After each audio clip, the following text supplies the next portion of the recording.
Halo semua, perkenalkan nama saya Lia Selvia dengan NIM 2002-110924 dari Universitas Riau jurusan Manajemen dengan mata kuliah Perbankan, dosen pengampu Bapak Rio Jones Martahan Marpaung, SEMM. Di sini, saya akan menjelaskan materi mengenai lembaga keuangan internasional. Nah, hal yang pertama harus kita ketahui yaitu pengertian lembaga keuangan internasional. Baiklah, kita memasuki materi yang pertama. Lembaga keuangan internasional adalah lembaga keuangan yang telah ditetapkan oleh lebih dari satu negara dan merupakan subjek hukum internasional. Pemiliknya atau pemegang saham umumnya pemerintah nasional. Meski lain lembaga-lembaga internasional dan organisasi lain kadang-kadang sosok sebagai pemegang saham. Sedangkan, menurut Kashmir, lembaga keuangan internasional didirikan untuk menangani masalah-masalah keuangan yang bersifat internasional, baik berupa bantuan pinjaman ataupun bantuan lainnya. Lembaga keuangan dalam dunia keuangan bertindak selaku lembaga yang menyediakan jasa keuangan bagi nasabahnya. Umumnya, lembaga ini diatur oleh regulasi keuangan dari pemerintah. Bentuk umum dari lembaga keuangan ini adalah termasuk perbankan, building society, sejenis koperasi di Inggris, credit union, pialang saham, aset manajemen, modal ventura, koperasi, asuransi, dan dana pensiun. Nah, kalian semua sudah pada tahu kan apa itu lembaga keuangan internasional? Baiklah, kita memasuki poin yang kedua yaitu jenis-jenis lembaga keuangan internasional. Di sini ada 4 jenis lembaga keuangan internasional yaitu Bank Dunia atau World Bank, yang kedua International Monetary Fund atau IMF, yang ketiga Islamic Development Bank atau IDB, dan yang keempat ada Asian Development Bank atau ADB. Nah, penjelasannya sebagai berikut. Jenis lembaga keuangan internasional yang pertama yaitu Bank Dunia. Bank Dunia ini merupakan sebuah lembaga keuangan internasional yang menyediakan pinjaman kepada negara berkembang untuk program pemberian modal.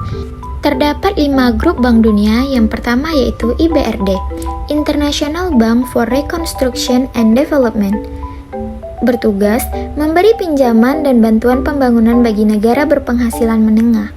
Yang kedua, IDA, International Development Association, yang bertugas memberi kredit lunak dan mitra pembangunan untuk negara miskin. Yang ketiga yaitu IFC, International Finance Corporation, yang bertugas memberi bantuan pembiayaan investasi bagi negara berkembang. Yang keempat yaitu MIGA, Multilateral Investment Guarantee Agency, yang bertugas memberi pinjaman, pengembangan skill dan sumber daya perlindungan kepada investor atas resiko politik. Yang kelima yaitu ICSID, International Center for the Settlement of Investment Dispute, yang bertugas memberi bantuan arbitrasi dan penyelesaian atas permasalahan investor dengan negara di mana lembaga ini berinvestasi.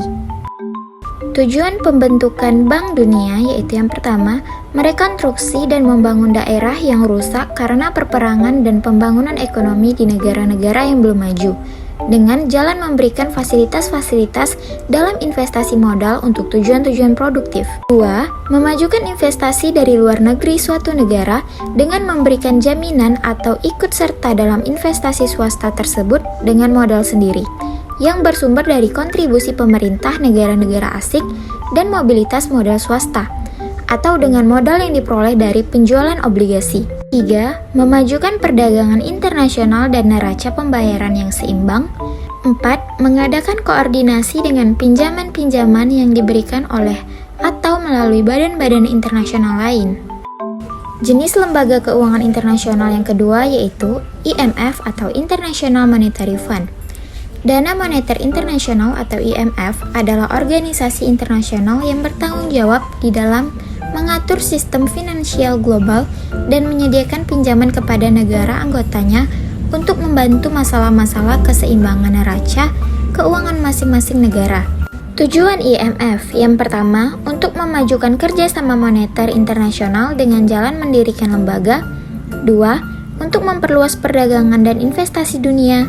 3. Untuk memajukan stabilitas kurs valuta asing. 4. Untuk mengurangi dan membatasi praktek-praktek pembatasan terhadap pembayaran internasional. 5. Untuk menyediakan dana yang dapat dipinjamkan dalam bentuk pinjaman jangka, pendekatan, atau jangka menengah. 5. Untuk memperpendek dan memperkecil besarnya defisit atau surplus neraca pembayaran. Jenis lembaga keuangan internasional yang ketiga yaitu Islamic Development Bank atau IDB. Islamic Development Bank atau IDB adalah lembaga keuangan internasional yang didirikan pada tanggal 20 Oktober 1975 oleh negara-negara yang tergabung dalam Organisasi Konferensi Islam atau OKI.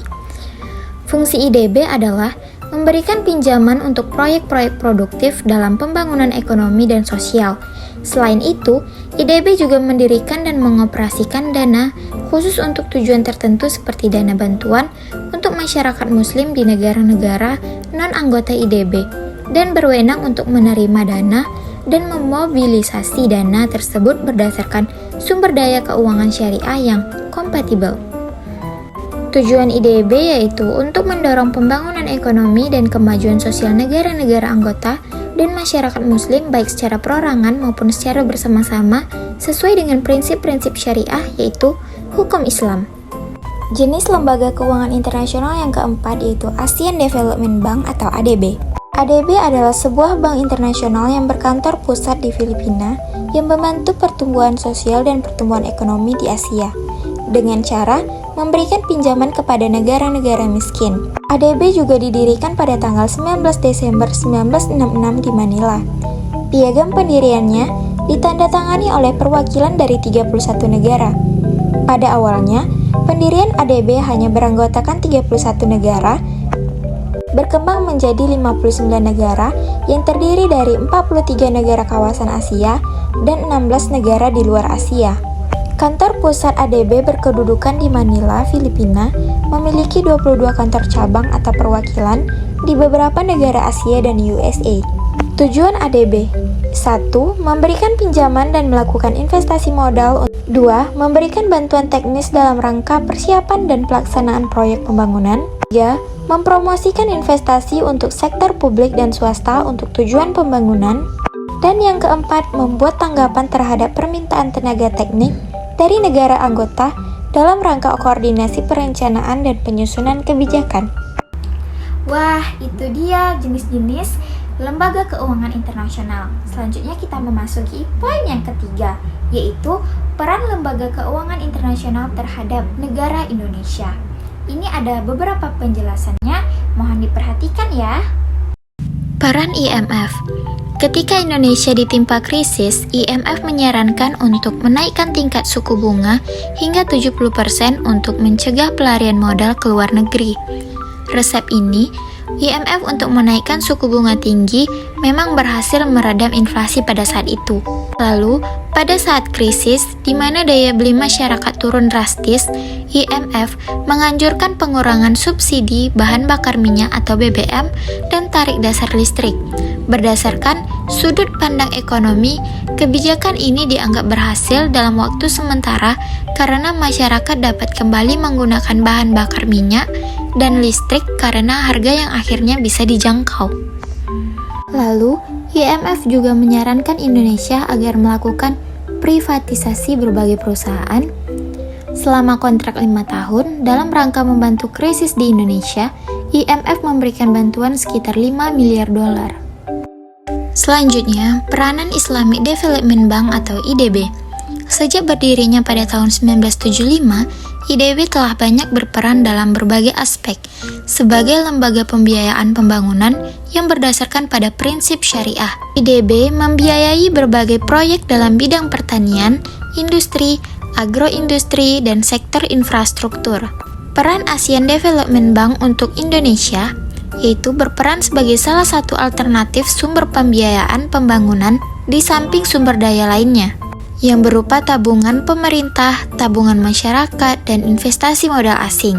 Sejalan dengan itu, bantuan ADB tersebut digunakan sebagai pelengkap dari keseluruhan pembiayaan pembangunan nasional yang pemanfaatannya sebagian besar untuk membiayai pembangunan proyek-proyek prasarana sarana, dan proyek lain yang produktif dan sesuai dengan pentahapan pembangunan dalam pembangunan 5 tahun atau disebut dengan PELITA, baik yang bersifat proyek fisik maupun proyek non-fisik. Peran Bank Dunia yaitu sebagai lembaga pemberi pinjaman bagi Indonesia pada saat awal masa pemerintah Presiden Soeharto, yaitu sekitar tahun 1968. Peranan Bank Dunia ini terlihat dari kinerja di dalam menjalankan tugas di Indonesia. Beberapa hal yang menjadi tugas Bank Dunia untuk Indonesia pada saat ini antara lain yaitu memimpin forum CGI. Oke, itulah beberapa penjelasan mengenai lembaga keuangan internasional, dimulai dari pengertian, jenis-jenis lembaga keuangan internasional, dijelaskan juga tujuannya, terus fungsinya, lalu apa peran lembaga keuangan internasional terhadap Indonesia. Sudah dijelaskan ya, semoga teman-teman dapat mengerti dan memahaminya. Itulah penjelasan dari saya, lebih dan kurangnya mohon maaf. Wabillahi taufiq wal hidayah. Wassalamualaikum warahmatullahi wabarakatuh. See you next time, bye bye.